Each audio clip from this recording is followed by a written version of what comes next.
Šoreiz man būs nedaudz savādāks video. Visiem jau labi zināmi ķīniešu internetu veikali, eBay, AliExpress, Wish, Alibaba, bet tirgu ir jauns konkurents Temu.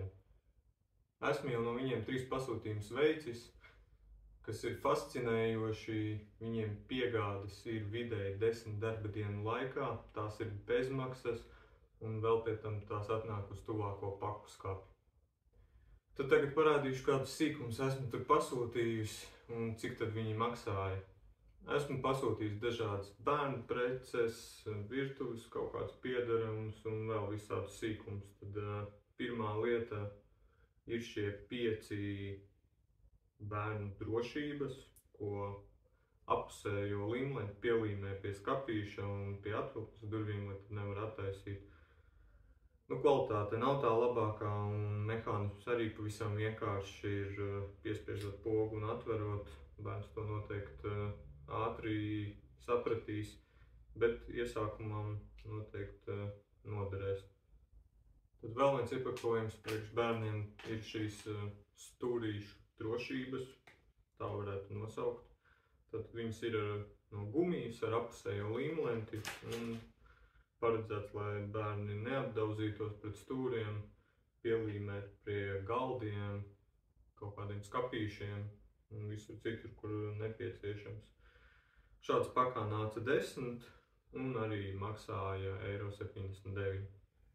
Tad mums ir mērlenta, tad viņu var šādā veidā izvilkt ārā, nofiksējis un piespiežot pogu, mērlenti ievilks atpakaļ iekšā.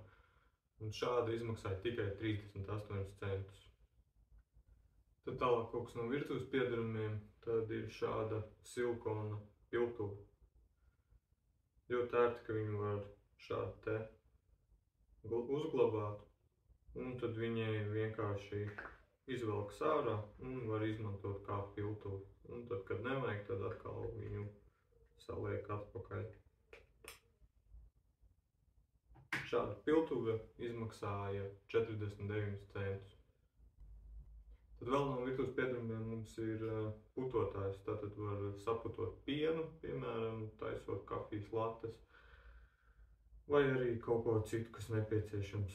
Savu funkciju pilda, maksāja €3,47. Dārgākais, ko esmu pasūtījis, tas ir šis pūku noņēmējs.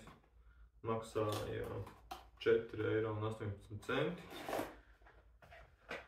Viņš ir diezgan paliels, iekšā ir 6 lieli asmeņi un viņš ir uzlādējams, tātad nav vajadzīgas baterijas.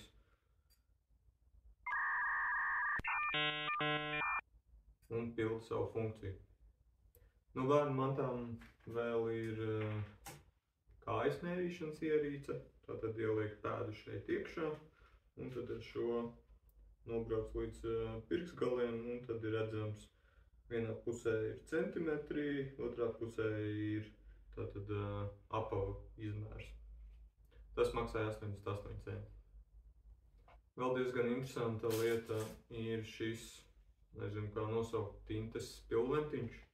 Tātad šeit ir piesūcināts ar tādu tā kā tinti, var veidot pirkstu nospiedumus, bet galvenā doma, kāpēc es šo pasūtīju, ir, lai uztaisītu bērna pēdas un plaukstas nospiedumu. Maksāja €77. Tad vēl no neinteresantām lietām ir 2 āķīši, kas pārsteidzoši ir no metāla.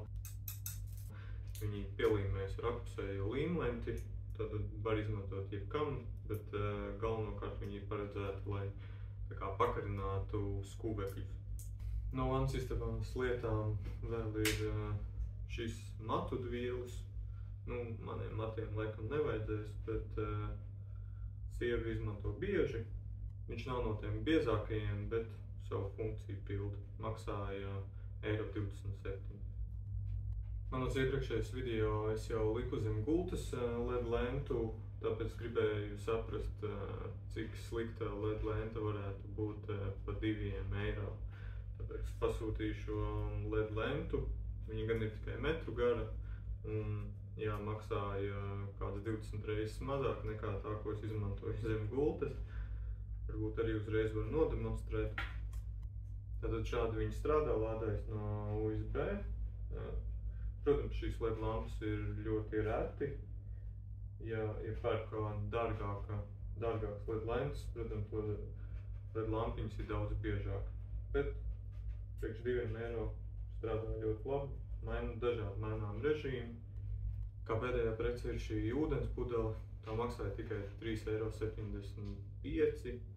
Tātad ietaupīja 750 ml. Krāsojums ir, es teiktu, ļoti labs, visa apstrādāta ir ļoti laba. Šis ir laikam labākais pirkums no Temu. Un tātad mēs varam no viņas padzerties.